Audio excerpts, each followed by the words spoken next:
P's and Q's because they're easy to confuse since they're not words.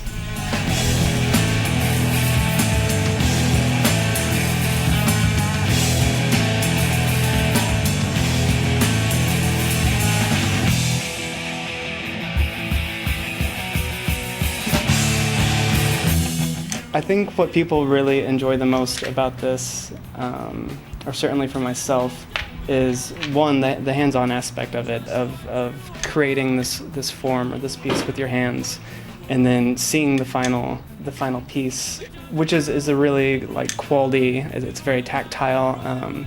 Lead type often gives a bite into the paper, so it's a very visible print. It's a very almost like dimensional print, and I think a lot of people are really drawn to that aspect of it.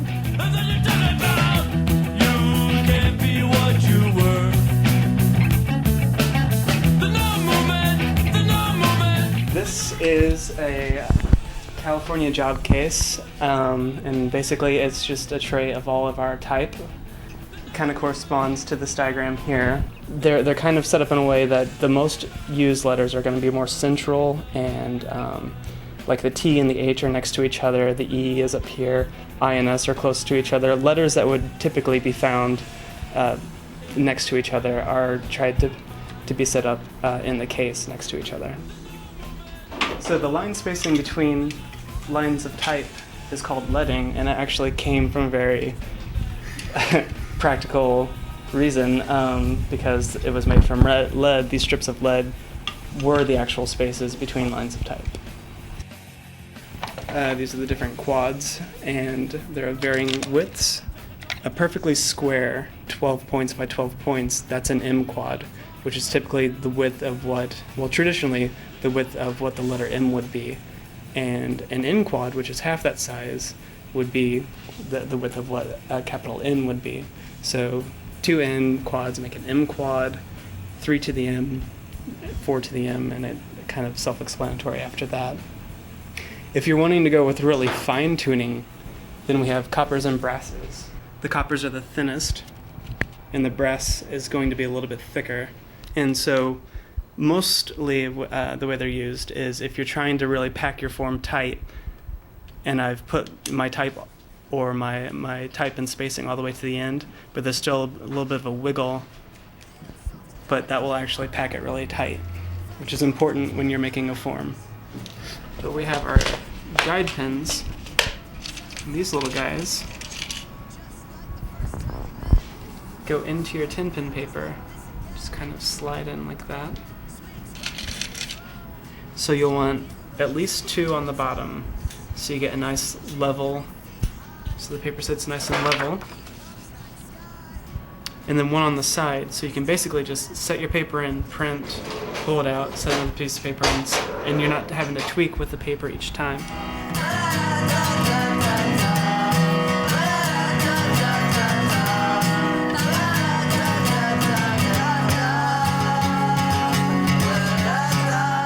So now what I'm going to do is I'm going to pack the form with furniture, these wood pieces here.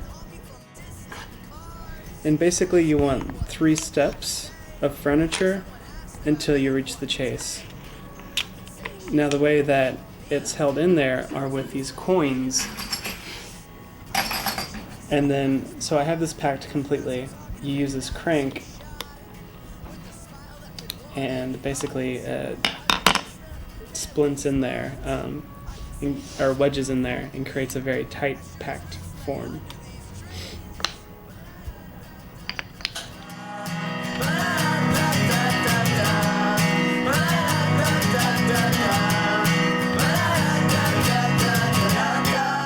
So letterpress ink, or at least what we have here, is a wax-based ink. Has a little bit of color in it. And so what you do is you just, but it's going to vary on different letterpress printers. This one, you just kind of dab on there evenly.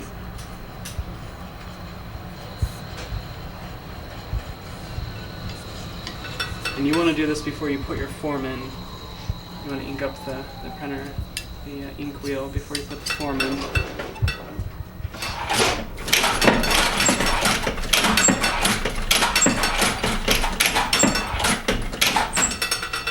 So that's a pretty good even coat. It might be just a touch too much ink. And we put in our form. So just make a few prints that, just in case a couple of them are bad, or in case they get smudged. It's just nice to have extras. You know, why not? Since it took so long to set it up, why not make a few extra?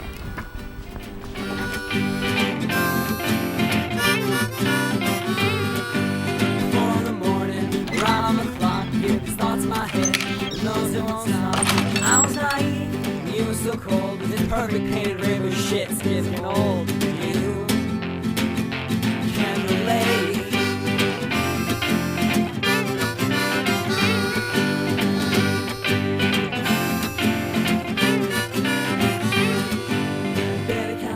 On your fingers and toes, you only run out, Lord knows. Bills all up inside of my head. Sometimes I think I'm better off dead than you.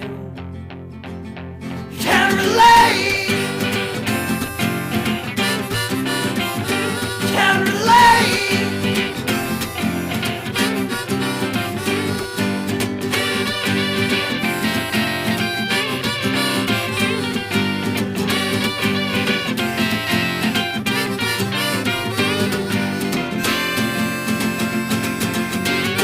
After that, it's all just kind of clean up and nothing too exciting.